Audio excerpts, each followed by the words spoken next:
عورت برائے فروخت۔ وہ شکل سے شریف گھر کی بیٹی لگ رہی تھی۔ میں پاس گیا، میرے قریب ہو کر بولی، چلو گے صاحب؟ میں نے پوچھا، کتنے پیسے لوگی؟ کہنے لگی، آپ کتنے دیں گے؟ میں نے اس کی نیلی سی آنکھوں میں جھانک کر دیکھا، وہ بے بس سی تھی۔ میں نے بولا، آؤ کار میں بیٹھو۔ وہ ڈر رہی تھی۔ کہنے لگی، آدمی کتنے ہوں گے؟ میں نے کہا، ڈرو نہیں، میں اکیلا ہی ہوں۔ وہ خاموش بیٹھی رہی، پھر کہنے لگی، آپ مجھے سگریٹ سے اذیت تو نہیں دیں گے نا؟ میں مسکرایا، بالکل بھی نہیں۔ پھر اس نے ایک لمبی سانس بھری، آپ میرے ساتھ کوئی ظلم تو نہیں کریں گے نا؟ جی، آپ ہمارا چینل دیکھ رہے ہیں سنہری باتیں، اس کو ضرور لائک کیجئے، سبسکرائب کیجئے، اپنے دوستوں کے ساتھ شیئر کیجئے، اور ہماری ان سنہری باتوں پر ہو سکے تو عمل بھی کیجئے، اور بیل آئیکن دبا کے ضرور موقع دیجئے نئی اور ویڈیوز دیکھنے کا بھی۔ میں نے کہا، آپ چاہیں آپ مجھے 500 کم دے دینا، لیکن میرے ساتھ برا نہ کرنا پلیز۔ وہ بہت خوبصورت تھی، معصومیت اس کی باتوں سے ٹپک رہی تھی، پھر بھی خدا جانے وہ کیوں جسم بیچنے پر مجبور تھی۔ وہ نہیں جانتی تھی کہ میں کون ہوں۔ میں نے پوچھا، کھانا کھایا ہے؟ کہنے لگی، نہیں۔ میں نے ہوٹل کے سامنے کار روکی، ہوٹل والا مجھے جانتا تھا، اس نے جلدی سے کھانا پیک کیا، مجھے دے دیا۔ میں کار میں بیٹھ گیا، آ کر اپنے آفس کی طرف چل دیا۔ چوکیدار نے دروازہ کھولا، میں نے کار پارک کی۔ رات کے تقریباً 11 بج رہے تھے، سب اپنا اپنا کام کر رہے تھے۔ وہ مسلسل میری طرف دیکھے جا رہی تھی۔ میں نے کھانا پلیٹ میں ڈالا، اسے کہا، ہاتھ دھو لو۔ وہ کہنے لگی، میں نے کھانا نہیں کھانا، میں نے کھانا نہیں کھانا۔ میں نے پیار سے کہا، ڈرو نہیں، کچھ نہیں ہوگا۔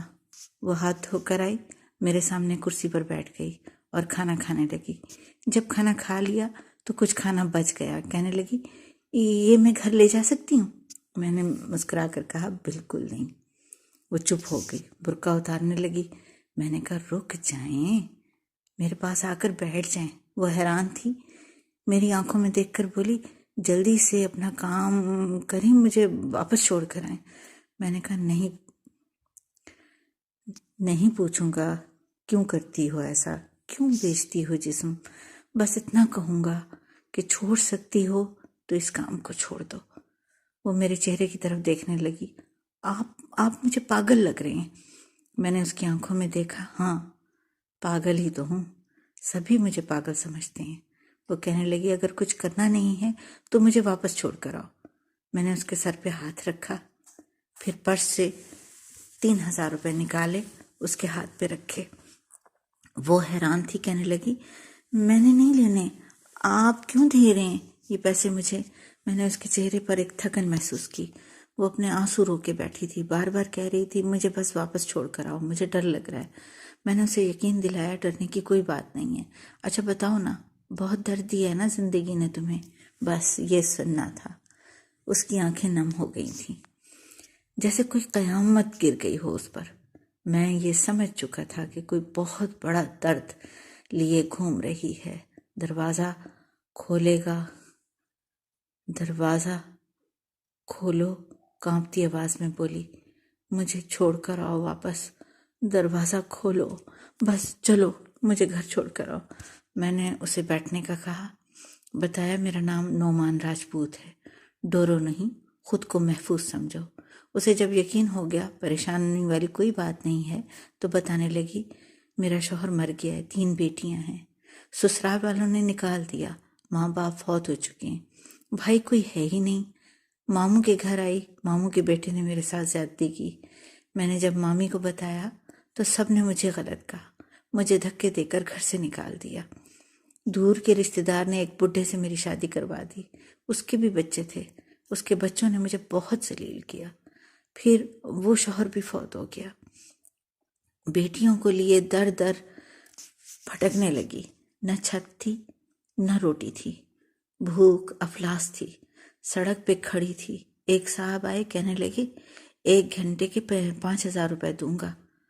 نہ چاہتے ہوئے بھی ماں کی ممتا، حالات کی ستائی ہوئی عورت کیا کرتی. آخر کو چل پڑی.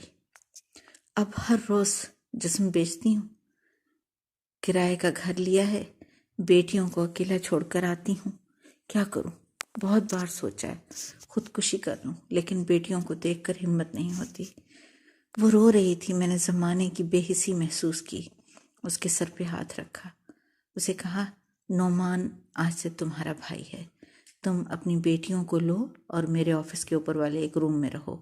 وہ یقین نہیں کر رہی تھی. کار میں بٹھایا، اس کے گھر پہنچا. بیٹیاں سوئی ہوئی تھیں اور بہت پیاری بچیاں تھیں. گود میں اٹھایا، دل کو سکون ملا. وہ مسلسل روئے جا رہی تھی. مجھے کہنے لگی، آپ فرشتہ ہیں، آپ کون ہیں؟ میں اسے اپنے آفس لے آیا. وہ دعائیں دینے لگی. جھولی اٹھا کر نہ جانے کتنی دعائیں وہ مجھے دیتی رہی. میں نے کہا، جاؤ اور سو جاؤ آرام سے. اپنے آفس والے روم میں گیا. میرے سامنے سے وہ چہرہ گزرا جو ایک لڑکی اپنے شوہر سے جھگڑ رہی تھی. اسے کہہ رہی تھی، مجھے طلاق دے دو، تم کو میری قدر ہی نہیں. وہ اپنا گھر چلا رہی ہے، بے وقوف کہیں کی. وہ بیچاری کیا جانے زمانے کی تلخیاں کیا ہوتی ہیں، زمانے کا ڈسنا کیا ہوتا ہے. میں بتانا چاہتا ہوں، اپنا گھر جان بوجھ کر اجاڑنے والی لڑکیوں کو طلاقیں لینا آسان لگتا ہے، لیکن اس کے بعد جینا موت سے بھی بدتر ہے. کبھی ساس کا رونا، کبھی نند کا ستانا، کبھی جٹھانی سے لڑائی، یہ ہر گھر کی بات ہوتی ہے. اس کا ہرگز مطلب طلاق لینا یا گھر اجاڑنا نہیں ہوتا. کم عمری میں ہی میرے سر کے بال سفید ہو گئے ہیں. ہزاروں آنکھوں کے آنسو دیکھ چکا ہوں. اپنے گھروں کو آباد رکھو. خدا کی قسم، ایک وقت آتا ہے نا، بھائی حال پوچھتے ہیں، نہ سگی بہنیں پوچھتی ہیں. سب وقت کے ساتھ چہرے کی نقاب بدل لیتے ہیں. نعمان ہر جگہ ہر کسی کو تھامنے کے لیے کھڑا نہیں ملے گا. ہاں، میری قلم شاید کسی کو بربادی سے پہلے بچا لے.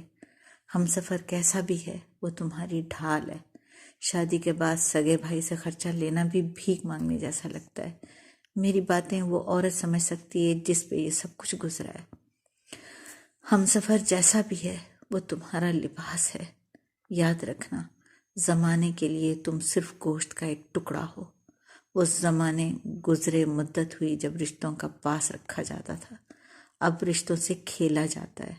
ہوس پوری کی جا سکتی ہے، پھر پھینک دیا جاتا ہے. ہاں، قسمت میں لکھا ہم بدل نہیں سکتے، لیکن قسمت خود لکھ بھی سکتے ہیں.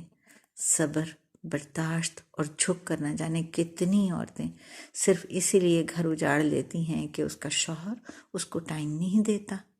ہاں، یہ شکوہ کرنا درست ہے، لیکن کیا گارنٹی ہے کہ اس کے بعد زندگی میں آنے والا اس سے بھی زیادہ برا ہو.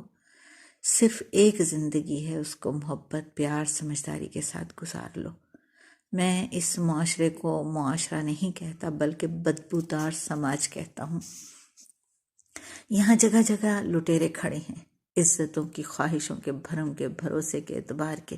بس آخر میں ایک ہی بات کہوں گا، اگر تم کو پیٹ بھرنے کے لیے 4 دیواری سے باہر نہیں جانا پڑ رہا، اگر تم کو جسم نہیں بیچنا پڑ رہا، اگر تمہارے سر پہ چادر ہے، اگر لوگ تمہارا سودا نہیں کرتے، اگر لوگ تم کو وحشیہ نہیں کہتے، اگر تمہارا دامن پاکیزہ ہے، اگر تم رات کو محفوظ پناہ گاہ میں سوتی ہو، تو نہ کرنا برباد اپنا آشیانہ، ورنہ رونتی جاؤ گی، نوچ لی جاؤ گی.